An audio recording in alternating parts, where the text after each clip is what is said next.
coming out the last few days about, the president signing the gigantic omnibus in Congress. What's the new nugget that's kind of interesting to those who pay attention to UFOs?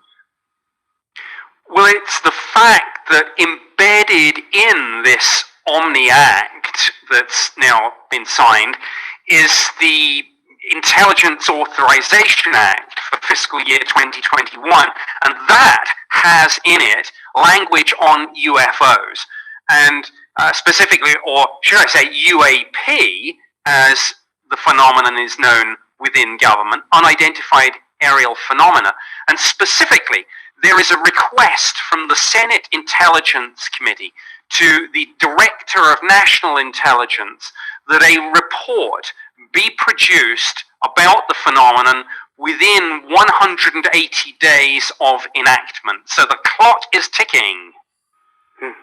Yeah, and this is in regards to, from what I understand, the Pentagon's new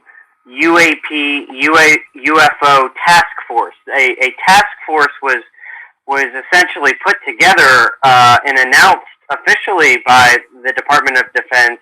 And as you mentioned earlier, one of the specific details about this report is that it's due within 180 days of its inception, which, if it in fact appears to be that the president has approved this bill, that puts us in June.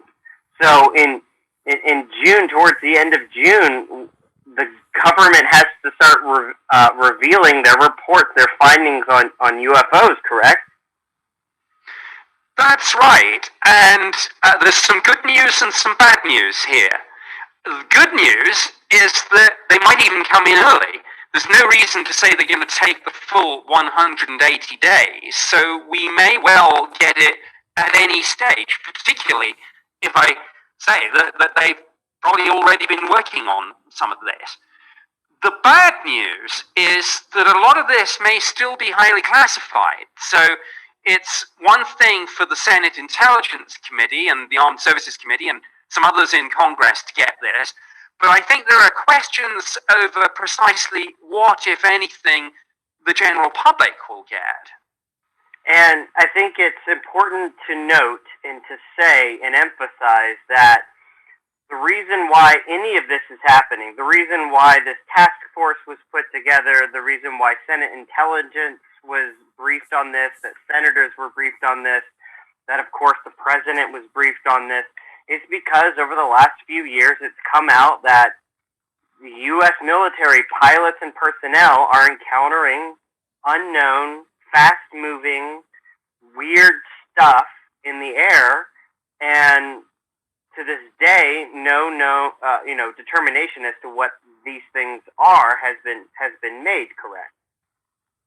That is correct, and indeed, on the Pentagon's website, you can still see the press release where they said these three videos, the ones that were put out some years earlier, these three videos, the phenomenon characterized, remain unidentified, and that's still their line. So, and the other point with all this is, yes, we've seen three videos, but in their public statements, both from the DoD and from the Navy earlier, it's been made very clear that this is just the tip of the iceberg, that it's an ongoing series of these encounters in the restricted military aerospace around aircraft carriers, for example, but also military installations and other facilities on the continental United States. And again, this was behind the Senate Intelligence Committee's demand for action. They said, look, we don't even know really within government and the military and the intelligence community